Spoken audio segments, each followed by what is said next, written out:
Shalom Pak Bambang. Saya mau izin bertanya, jika Yesus itu Tuhan, mengapa bisa mati? Mohon pencerahannya. Sebetulnya saya jawab gini bosan juga, tapi tidak apa-apa lah. Kita orang sabar lebih daripada para pahlawan. Kata Tuhan tadi kan sudah dikatakan, itu kan fungsional. Seperti kata Lord. Ya, tapi kalau Lord of Lord itu God. Lord itu Charles misalnya. Kalau Charles mati, yang mati itu apa Lordnya apa Charlesnya? Ya Charlesnya. Lord tidak bisa mati kan, Lord itu jabatan. Semisal misalnya Presiden Soekarno wafat. Yang wafat kan fisik Soekarnonya. Presiden kan itu jabatan, mana bisa jabatan wafat. Makanya dia yang dibunuh dalam keadaannya sebagai manusia. Bukan Tuhan itu dibunuh. Tuhan tidak bisa mati.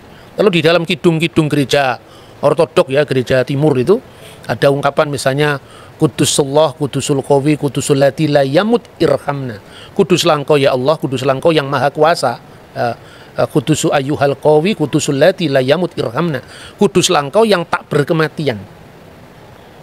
Ya, kasihanilah kami. Tapi ada rumusan yang berasal dari gereja-gereja non-Kaledonian yang berbunyi ya, Kudusulillah kudusulil qawi kudus, Kudusulillahi la yamut irhamna, Kudusun kudusun yaman sulibta anirhamna. Kuduslah engkau ya Allah, kuduslah engkau yang maha kuasa, kuduslah engkau yang tak berkematian, yang disalibkan bagi kami, kasihanilah kami.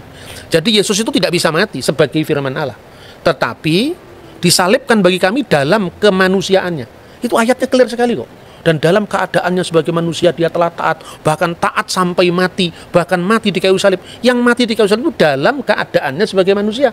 Diulang lagi, ini dari Filipi ya, Filipi pasal 2. Diulang lagi misalnya dalam 1 Petrus pasal 3 ayatnya 18. Dia yang dibunuh dalam keadaannya sebagai manusia. Jadi jangan GR, Tuhannya orang Kristen mati. Itu kan bukan seperti itulah. Maka beragama itu yang beradab lah. Menilai orang lain itu dalam presuposisi agama yang bersangkutan. Kalau agamanya pengkritik ini dikritikkan ya marah, ya. Maka janganlah suka membuat kesalahpahaman, memelihara kesalahpahaman, memelihara paham yang salah meskipun sudah dijelaskan. Agree in disagreement. Kita berbeda dalam, ya kita setuju dalam ketidaksetujuan. Kita memang berbeda, kita memang tidak sama, tapi kita bisa bersama-sama. Bahwa dalam setiap agama itu punya misi, punya dakwah, yang tidak usah dipersoalkan. Kalau di Kristen misalnya, Rasul Paulus pernah mengatakan, celakalah saya kalau saya tidak memberitakan Injil. Celakalah aku apabila aku tidak memberitakan Injil. Kemudian apa harus dicela? Wah, Kristen tuh hati-hati. Itu agama yang suka mempengaruhi orang lain. Setiap agama kan mempengaruhi orang lain. Lihat dulu Nusantara ini Hindu-Buddha dengan kejayaannya Majapahit itu. Kemudian karena dakwahnya para wali, kemudian menjadi Islam. Ya sekarang kalau misalnya ada orang Islam menjadi Kristen, ya biarkan saja lah. Itu kan hak asasi manusia. Tidak perlu harus ada gerakan anti pemurtadan. Murtad dan tidak murtad tergantung dari pihak mana kita melihat kan. Marilah kita berspiritualitas yang berbhinneka tunggal ika, berbeda-beda tetapi satu. Tidak usah usil dengan orang lain, apalagi itu orang yang agamanya sungguh berbeda dengan dia, tidak bisa dipahami menurut dia. Itu saya kira ya, semoga ini bisa mencerahkan. Pak, ini yang terakhir Pak, ayat-ayat mana yang membuktikan atau menyebutkan bahwa Yesus itu adalah Tuhan? Ya tentu banyak sekali ya. Misalnya Kisah Rasul pasal 2 ayat 36. Karena Allah telah menjadikan Yesus yang kamu salibkan sebagai Tuhan dan Kristus. Tapi sekali lagi, ini kata Tuhan ini maknanya Lord loh. Nah, Adonai, tetap pemilik, pemelihara ya, fungsional. Kalau itu perlu ditambahkan, jangan hanya mengatakan pertanyaan Yesus di mana disebut Tuhan, tapi di mana Yesus disebut Allah. Dalam Yohanes 1 ayat 1, firman itu bersama-sama dengan Allah dan firman itu adalah Allah. Firman itu adalah memra Allah, tapi sekaligus memra min khedem Allah. Firman yang itu adalah bersama-sama dengan Allah, min khedem Allah, sekaligus firman itu adalah Allah sendiri. Ya, terus terakhir barangkali ya, orang mengatakan, di mana Yesus pernah mengatakan, ya akulah Allah, sembahlah aku. Ya, tidak ada ungkapan seperti itu.